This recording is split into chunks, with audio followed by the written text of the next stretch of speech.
Numbers Tuesday's jackpot could be $1.47 billion. Good luck. We will have warmer temperatures this weekend, 70 degrees by Sunday, and the warm temperatures will help to fuel some strong to severe storms. I'll have the latest on that coming up. Right now on News Channel 6 at 11, it's been 3 months since Hurricane Helene hit the CSRA. We'll have a look at the recovery process. And the new year is just days away. How the CSRA is preparing as your news at 11 starts right now. And state leaders are cracking down on drug dealers in South Carolina.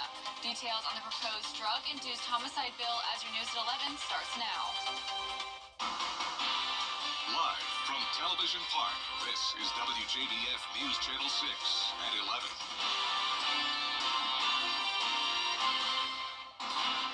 Good evening, I'm Isabella Moody. Thank you for joining us. Coverage you can count on continues now in Augusta. It's been 3 months since Helene hit the CSRA. News Channel 6's Ricky Jones takes a look at how the garden is recovering. In the first days following Helene, power was out across the area. Trees were down, some even inside of homes and businesses, and communities were distraught. But in the 3 months since the storm, resilience and recovery have been the name of the game. In the wake of the storm, Augusta and Evans had visits from Vice President Kamala Harris and President-elect Donald Trump, as the hurricane did not stop the highly contested presidential election last month. Immediately following the storm, FEMA issued a plan to reimburse local costs for municipalities in their debris pickup efforts. According to the Augusta debris pickup map, over 2.3 million cubic yards of debris have been picked up. During a series of town hall meetings last week, Augusta Mayor Garnett Johnson reassured citizens that debris pickup efforts will not stop after the now 120-day reimbursement period. Keep in mind, this process is not going to end. We have 120 days at 100% reimbursement. We're going to ask for an extension, but even if we don't get the extension, we're going to continue to pick up debris until we've gotten it all picked up. Right after the storm, grocery stores were hit hard due to power outages. However, the community has rallied together to give back to those hardest hit by Helene as well. Just last week, Food Lion Feeds Charitable Foundation donated $300,000 to the Golden Harvest Food Bank to help those in need. The money will go towards our Hurricane Relief Fund, which is just food and transportation and all the things that we're going to need to support this community, the 24 counties in response to the hurricane. So we're mapping out what that looks like in the next year. We know this is a very long road and that food insecurity has definitely risen because of the hurricane. And so we just have a lot of work to do to make sure that we're reaching everyone that needs us. And for local businesses, getting through the holidays post-Helene was a community effort. We stay true to who we are. We open up every day, even through the storm. We serve $5 plates, $10 plates, just to make it reasonable for the folks around here. We donated food. We help, local schools. We really dived in. Right now, debris pickup is on pause for the holiday season. It will start back up on January 3rd. Team Rubicon also announcing that they have extended their time in Augusta until February. In Augusta, Ricky Jones Jr., WJBF News Channel 6. Meanwhile, FEMA has extended the deadline for Georgia's residents affected by Tropical Storm Debbie and Hurricane Helene. To apply for help, you now have until February 7th to apply for aid. It covers rental assistance, property loss, and home repairs. Time now for a first check of the forecast. Here's Chief Meteorologist Jenna Petracci. Well, Isabella, it was super cloudy today, just like yesterday, and as of around 6 o'clock tonight, we already saw some dense fog develop, and right now you can see that fog on our Terry Lambert Hyundai Skyview cam as we look across the river into Augusta from SRP Park. Our visibility is very poor, especially on the South Carolina side of the river, seeing visibility down to 0 miles now in Bardwell and Allendale, just 1 mile in Edgefield and Millen. The dense fog advisory that I just showed at the 10 o'clock hour has now been expanded to include the entire CSRA. Some counties will be dropped from this around 7 a.m., others it will last until 10 a.m. This morning, because of the fact it was so cloudy, that helped to keep our temperatures on the warmer side. Started out our Friday at 46 degrees, climbed to a high of only 52, so a cooler afternoon, and the temperatures really haven't dropped off too much. In fact, we're still seeing the 50s in Allendale and Louisville, Millen at 51, Swainsboro, you're at 52, Upper Upper 40s in Augusta and Aiken, 47 in Edgefield, 49 in Crawfordville. Winds are coming in from the northeast. We do still have the wedge in effect. That means it's cloudy, it's chilly, and we do have the chance of some rain tomorrow. So satellite and radar not showing any rain at this time. However, we do have rain over towards Atlanta. Just some light shower activity and then some strong to severe storms around the Gulf Coast. Places like Mobile, Alabama, over towards Mississippi. Now for us tomorrow morning, a foggy start. Definitely drive with caution if you're headed out and about early. 52 degrees in the morning, so the low temperatures are really not changing that much. If anything, we'll actually warm up a little bit as we head into the morning hours. 66 tomorrow afternoon in Augusta. Other places will still be in the 50s. Our southern line counties warming up into the 70s. All of us around 70 degrees though on Sunday, and that's when we'll have the chance of some strong storms. I'll have a look at your futurecast for that coming up. But back to you, Isabella. Thank you, Jenna. South Carolina lawmakers are targeting drug dealers and a new bill that could cause them to be convicted for homicide. The drug-induced homicide bill will target individuals who are knowingly distributing fentanyl or related substances. If the person who takes fentanyl dies, the dealer who knew what was in the drug could be sentenced to up to 30 years in prison if convicted. Not trying to prosecute the users. Also, there's a section that we have to be careful because we want to urge people to contact medical help. You know, we've got a section, Article 19 in the drug code that talks about, you know, some sort of immunity for calling for help to save lives. The bill will be considered first by the House of Judiciary Committee when the session begins on January 14th. A bill to crack down on fentanyl trafficking across the southern border has been signed into law. 4 senators, including John Ossoff, introduced the bill back in June. It requires Homeland Security research and develop better machines that detect fentanyl and xylazine at ports of entry and better prevent it from crossing the border. Officials say between 2020 and 2023, the amount of fentanyl seized at the southern border increased by 480%. President Biden and Vice President Harris know that far too many Americans understand the pain of losing a loved one to overdose. The last 2 years, we've seized more fentanyl than the previous 5 years combined. Senator Ossoff released a statement that reads in part, illegal fentanyl trafficking is devastating Georgia families and putting our kids at risk. Dr. Gupta says securing both the southern and southwest borders is critical. This holiday season, the American Red Cross is asking for your help to donate your time or blood to help with potential blood shortages over the festive season. Here's Archie Sasadri with the story. The American Red Cross says someone needs blood every 2 seconds, and 62% of the population can donate blood, but only about 3% actually give blood. The Red Cross provides 40% of the nation's blood supply. A lot of it, if you donate in the southeast, is going to stay fairly local unless there's a need to move it around for a mass casualty, or sometimes we pre-place products ahead of a hurricane. But generally speaking, it's going to stay in the region and go to hospitals and medical facilities to make sure that their supplies can meet the demands of patients, whether they're, receiving surgery or have an illness or a victim of trauma. The Georgia chapter of the Red Cross says there is a critical need for blood, especially in the holidays when there is a dip in donations. I donate very frequently. My mother is actually a war nurse, so I have had it instilled in me since I was in high school. I go every time that I'm able to. I live really close to the Midtown donation location, so I come just about every 8 weeks, 16 weeks, depending on if I do a power red or if I do a regular donation whole blood. The Red Cross says you can donate blood if you are 17 years or older and weigh at least 110 pounds. This is the season for giving, and we would love for people to give with meaning. By supporting the Red Cross mission, you are helping us help people in need. There are 3 ways to give with the Red Cross. You can make a financial donation, you can sign up and make an appointment to make a blood donation, and you can also volunteer. You can give your time to support the Red Cross and its mission to alleviate human suffering. The Red Cross shelters, feeds, and provides support to victims of disasters, including house fires and hurricanes, and provides blood donations to local and regional hospitals. With New Year's Eve just a few days away, many bars and restaurants are preparing to serve those who come out to celebrate. New Year's Eve is one of the busiest nights of the year for some bars in Augusta, and they have to prepare to serve the crowd specialty drinks and food. It also includes special events for the night, DJs, and themes. The bar also have to prepare for safety for customers in and outside the bars, along with making sure they order enough for the night. Knowing how busy it was and the amount of champagne that we ordered, we got loads and loads of it. We should be doing a countdown toast with a lot of champagne. We might have some New Year's Eve cocktail deals. Coming to Southbound, you'll always see someone you know. I mean, we're like a big family here. Southbound is only one of the many bars in the CSRA that is having New Year's Eve deals and specials. Coming up, the new year is just a few days away. How Times Square is preparing for its annual celebration after the forecast.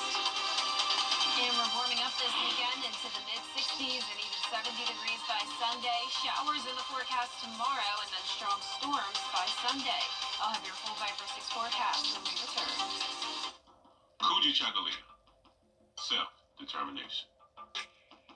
This is the day about sharing traditions. For most, this is a day to share a family recipe. For others, some may choose to learn how to braid hair or play the traditional drums.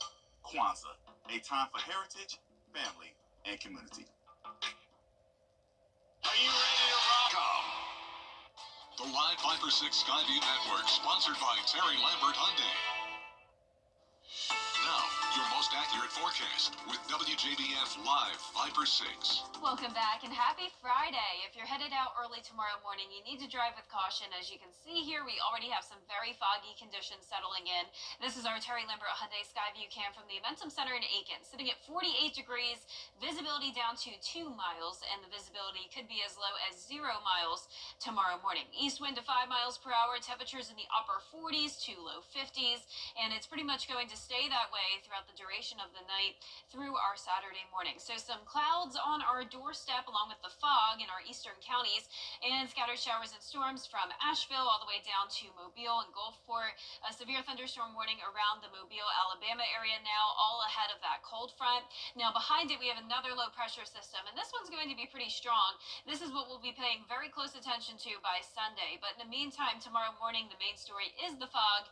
Visibility will be poor, especially in our western counties at that point, and the high temperatures are going to be all over the place. So we've been under the wedge over the past couple of days. That's why it's been so cloudy, it's been chilly, and we've had a little bit of rain. So tomorrow the high temperatures are still going to be struggling to get to the 60-degree mark north of I-20, but the wedge will start to break apart in our southern counties, getting into the 70s, the rest of us in between in the 60s. So going with the 65 for your high tomorrow in Augusta, maybe a little bit of sunshine here and there, but for the most part a cloudy weekend. High of 70 by Sunday, so all of us start to warm up at that point, and the warmer weather will come just in time to help fuel some thunderstorms. So Saturday at 6 a.m., just clouds and fog. Throughout the day, we really won't see a whole lot of rain, so if you do want to get out and about and enjoy the warmer temperatures, you can do so. Really not expecting any thunderstorms on Saturday either. Now, the warm front will come to the north of us. That will break apart the wedge and warm us up on Sunday. And look at this potent system here. So Sunday at noon, that's when it will be across the CSRA. It's fast moving though, so I'm not expecting flooding. Rainfall totals between around 1 to 2 inches, and by Monday we will have clearing skies. Let's bring it closer to home. 9 a.m. on Sunday, our northwestern counties seeing the first of the impacts. Now the good news is with this latest model run, we're seeing rain ahead of the initial line here, so that is going to help to destabilize the atmosphere. So we want to see this messy rain come in first. That means the storms behind it will be weaker, but we'll still be watching. In some of these cells here, we could see some damaging wind gusts, maybe some small hail, and a very isolated tornado threat. So this is done by around 4 o'clock on Sunday afternoon. I also want to point out that the storm energy looks to be highest in southwest Georgia and the Florida Panhandle. So in our area, much lower instability, which is always good news. But as of now, there is a slight risk of severe weather across the entire area, and we'll keep you updated on if that changes tomorrow. Behind the system, we'll have cold air just in time for that first week of January. Look at these temperatures. We're going from 70 on New Year's Eve down to 59 on New Year's Day, and the lows will be dropping into the upper 20s, highs in the upper 40s next weekend with lots of sunshine for the first week of 2025. Not looking forward to driving in that fog later on. I know. I'm going to just sleep through it, Isabella, but I know we do have to drive through it tonight. Yep. Well, thank you, Jenna. Happening now in the Big Apple, the Giants' New Year's Eve. Forward to driving in that fog later on. I know. I'm going to just sleep through it, Isabella, but I know we do have to drive through it tonight. Yep. Well, thank you, Jenna. Happening now in the Big Apple, the Giants' New Year's Eve ball in Times Square. It's almost ready to drop. Just a few days before one of the world's most famous celebrations, organizers and sponsors installed the final crystals on the massive 12-foot, almost 12,000-pound ball today.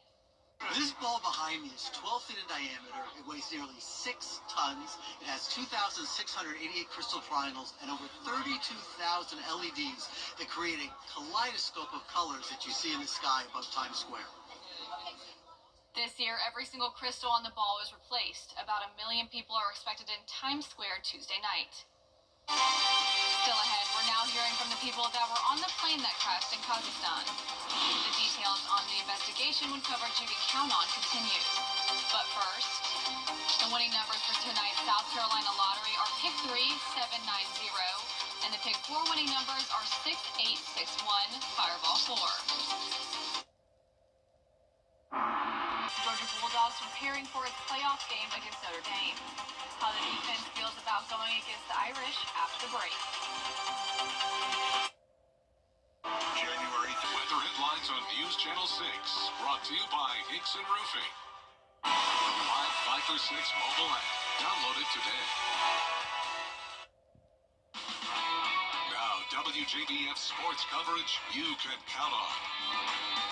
The Georgia Bulldogs are still in Athens preparing for the Sugar Bowl. They'll arrive in New Orleans on Sunday. Early today, they held a media availability focused on defense. The Bulldogs defense has not gotten a lot of recognition since the SEC championship win over Texas. This year, Georgia is loaded with future NFL players on defense, but the numbers are below what many expected.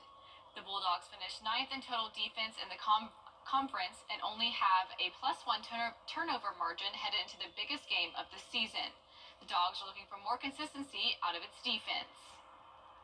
To meet the standard and expectation of what we have for playing defense at Georgia, you have to be consistent, because if you're inconsistent, then you're going to have ebbs and flows, and that could be whether it's in coverage, tackling, execution, how you fit runs. And I think this group has shown that when we're at our best, that we can be really good, and that when we don't, execute consistently, tackle consistently, leverage the football the right way, maybe cover down the right way, those type of things, that we've given up too many explosive plays in that regard. I feel like the defensive staff does a great job of putting us in positions to be able to do these things, and of course, we have a talented group of defensive players as well, just competing and executing. That's all we have to do, and success comes our way. I think just being more aggressive all around the board, whether it's that, getting the balls off people or, coming up and making tackles, whatever the case may be, just wanting to be more aggressive and have more of a presence on the back end. Georgia faces Notre Dame in the Sugar Bowl on January 1st at 8:45 p.m. The South Carolina Gamecocks are in Orlando today preparing for the Citrus Bowl. They arrived yesterday and held its first practice this afternoon. Coach Shane Beamer announced today that new offensive coordinator Mike Shula will call plays in the bowl game against Illinois on New Year's Eve. Kickoff is set for 3 p.m. on Tuesday. The Georgia Tech Yellow Jackets faced off against the Vanderbilt Commodores in the Birmingham Bowl. It was a close game through 2 quarters, but due to costly turnovers by the Yellow Jackets, Vanderbilt would stretch the lead to 22.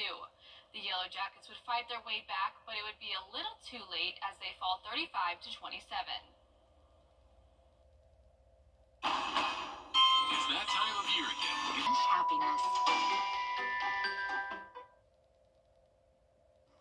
Fog tomorrow morning and scattered showers throughout the day. High of 66 in Augusta, up to 70 on Sunday with the chance of strong to severe storms. Dry next week, and then the big cool down on New Year's Day. Lots of sunshine and highs back into the 50s.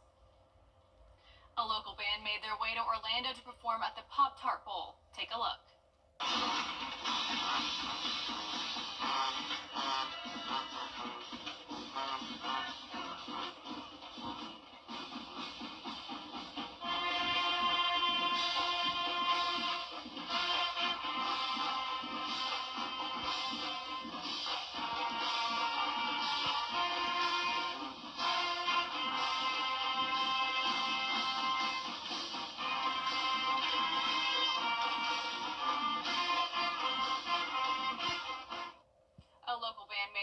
To Orlando to perform at WJBF.com. Click, click.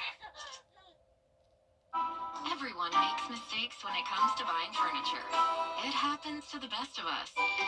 Haverty's knows your furniture needs to fit your space, your style, and your budget. Right now, everything is on sale during our year-end clearance. Come enjoy Haverty's regret-free guarantee. Our promise your furniture and your happiness both last a long time. Haverty's, we furnish happiness. Fog tomorrow morning and scattered showers throughout the day. High of 66 in Augusta, up to 70 on Sunday with the chance of strong to severe storms. Dry next week and then the big cool down on New Year's Day. Lots of sunshine and highs back into the 50s. A local band made their way to Orlando to perform at the Pop-Tart Bowl. Take a look.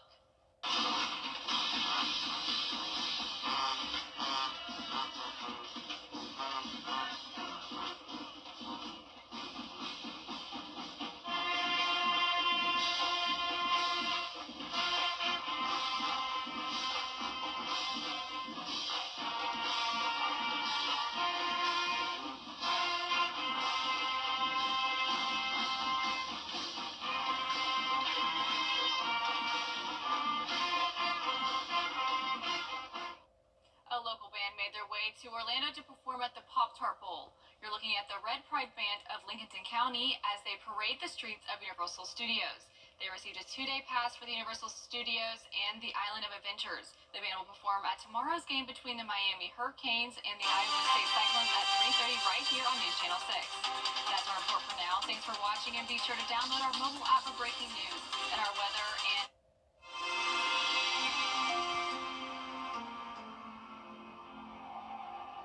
Hey, CSRA, Murphy Claus.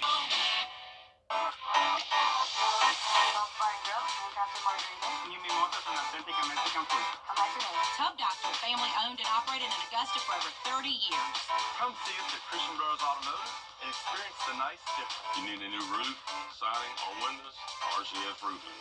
We nail it every time. Give your furry friends the vacation they deserve. Paws in Paradise, where pets relax. Check out the new larger Super Saver magazine and our new mobile app at supersavermobile.com.